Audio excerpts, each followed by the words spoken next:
السلام علیکم پیارے بچوں، امید ہے آپ خیریت سے ہوں گے۔ بسم اللہ الرحمن الرحیم۔ رب زدنی علما رب زدنی علما رب زدنی علما۔ اردو جماعت ہفتم۔ پیارے بچوں، آج ہم سبق نمبر 2 نعت پڑھیں گے۔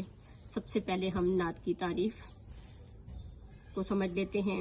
ایسی نظم جس میں ہمارے پیارے نبی صلی اللہ علیہ وآلہ وسلم کی تعریف و توصیف بیان کی جائے۔ اس کے تدریسی مقاصد: اس نظم کو پڑھنے کے بعد طلباء و طالبات اس قابل ہو جائیں گے کہ وہ حضرت محمد صلی اللہ علیہ وآلہ وسلم کی عظمت کے بارے میں جان سکیں اور عبارت کو روانی اور درست لہجے کے ساتھ پڑھ سکیں۔ پڑھنے سے پہلے آپ صلی اللہ علیہ وسلم پر پہلی وحی کب اور کہاں نازل ہوئی؟ آپ پر پہلی وحی رمضان کے مہینے میں اور غار حرا میں نازل ہوئی۔ پیغمبر سے کیا مراد ہے؟ پیغام دینے والے کو پیغمبر کہا جاتا ہے۔ اب اس کے سبق کی طرف آتے ہیں۔ میرا پیغمبر عظیم تر ہے، کمال خلاق ذات اس کی، جمال ہستی حیات اس کی، بشر نہیں عظمت بشر ہے، میرا پیغمبر عظیم تر ہے۔ پڑھنے کے دوران عظمت بشر سے کیا مراد ہے؟ عظمت بشر سے مراد عظیم انسان۔ یہاں پہ حضرت محمد صلی اللہ علیہ وسلم کو عظمت بشر کہا گیا ہے۔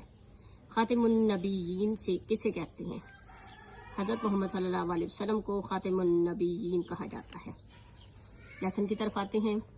شعور لایا، کتاب لایا، وہ حشر تک کا نصاب لایا، دیا بھی کامل نظام اس نے اور آپ ہی انقلاب لایا، وہ علم کی اور عمل کی حد بھی، ازل بھی اس کا ابد بھی، وہ ہر زمانے کا رہبر ہے، میرا پیغمبر عظیم تر ہے۔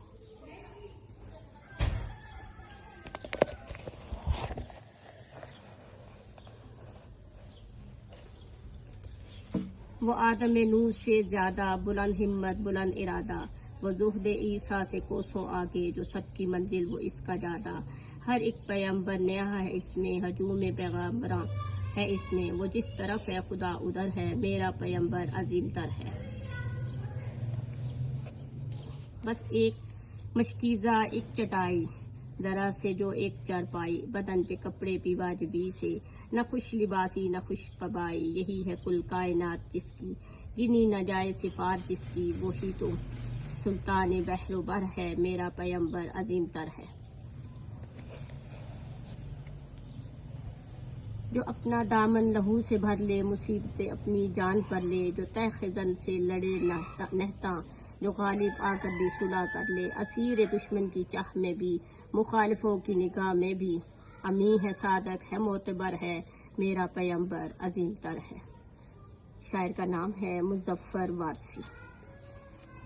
اب ہم مزید معلومات حاصل کرتے ہیں، آئے مزید جانیں۔ قرآن مجید میں ارشاد ہے، جس نے رسول صلی اللہ علیہ وسلم کی اطاعت کی، اس نے اللہ کی اطاعت کی، یعنی اللہ کی اطاعت رسول کی اطاعت میں ہے۔ اگر رسول صلی اللہ علیہ وسلم کی پیروی کریں گے تو گویا وہ اللہ کی پیروی کرنا ہے۔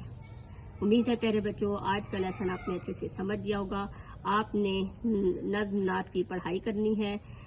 اپنا بہت خیال رکھیں۔ اللہ حافظ۔